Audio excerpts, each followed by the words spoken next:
We're going to continue our long march through this uh, book I did with Sylvia Topp,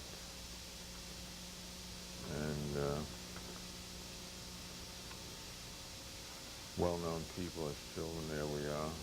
We're almost well known to each other. I still put my hands on my hip, and there's Sylvia.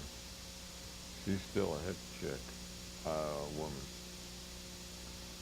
And irony of ironies, we had gotten up to Jerry Rubin, who died yesterday. Um, he's holding the flag. I guess he was holding the flag to the end of his career too. Strangely,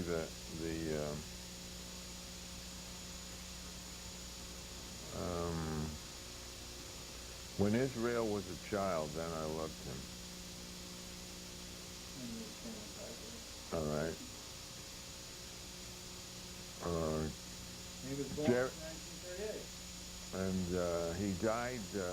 One lesson we can draw from his life is don't jaywalk. He was jaywalking? Yeah. And hit by a Volkswagen. The people's car. Oh my God. Don't draw any. Never mind. And this cutie is Sir, I think he became, Bertrand, Lord Russell. Actually, he couldn't help it, he was a lord. We were just discussing our bowel movements, Lanny and I. When you get to our age, that's one of the premier topics of conversation. And I remember that Lord Russell said, as he ticked off all the sensual pleasures that had disappeared from his life, first sex, then maybe joy of eating, he said the last thing he still got a kick out of was going to the bathroom, number 2. That's something to think about, something to look forward to. He was a good old boy. Remember the time I think he was refused a professorship at City College because he wasn't married to the woman he was living with. That was probably in the 40s or 30s, maybe. And I remember I've been reading George Selby's biography, and his father knew a lot of well-known people. He lived in a small Pennsylvania utopian community. And Gorky came to visit him, and he was hounded from the country because he had a woman with him then. You know, even then there were some people who didn't marry the person they were living with. But no one does that now anymore, right?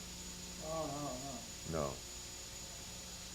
You always marry your significant other. Yeah, but you want to get the permission of the state to put your penis. To hide the weenie.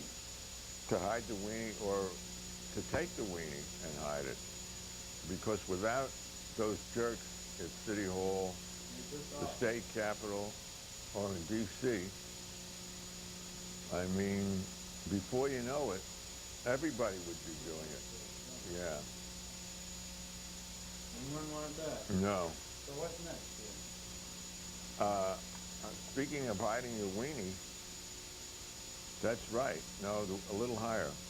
Margaret Sanger. She was born in Corning, New York in 1883. Later on, I think she turned out to be sort of reactionary politically and maybe even socially, but she did good work. The condom bringer, very important, the most important American pioneer in birth control delivery to America. I think she was arrested, I think, and sent to jail several times for sending condoms through the mail, interstate commerce. Interstate commerce. Yeah. By, who was the guy? He was actually a private citizen, but the post office gave him arresting power. His name is notorious. Yeah, notorious with censorship. Yes, he was a Comstockian. And there's no man in the family. Maybe that's that in this picture. That's probably what turned her to think about all those dirty things. No, she was actually trained as a nurse. I think that's her background. And our pal, my favorite, one of my fave authors, on the right, looking like Mr. Innocent. Look at the mischievous smile on his brother. He's three. It's William Bill Saroyan. And the dog. Look at the dog. The dog looks as innocent as Bill was from. It's like a wolf. Well, you know, Coyote. all wolves are dogs, you know. Nah. Bill Saroyan was born in Fresno, Armenian farming community. It still is, I think, out in California. And I loved his short stories. They were Depression short stories. And he came on the scene with a great big bang. His plays were wonderful, too. And I remember he visited Armenia, Soviet Armenia, and he wrote about it in one of his short stories. And he met the Russian writers there, and one of them said, Mr. Saroyan, our writers are terrible, but you're sort of beyond belief. Mr. Saroyan, do you know anything at all? And another favorite line that he, in one of his stories, was, no foundation all down the line. I'll go along with that. He lived in the Mills Hotel, or what used to be the Mills Hotel on Bleecker Street in Manhattan when he died. And his son, Aram,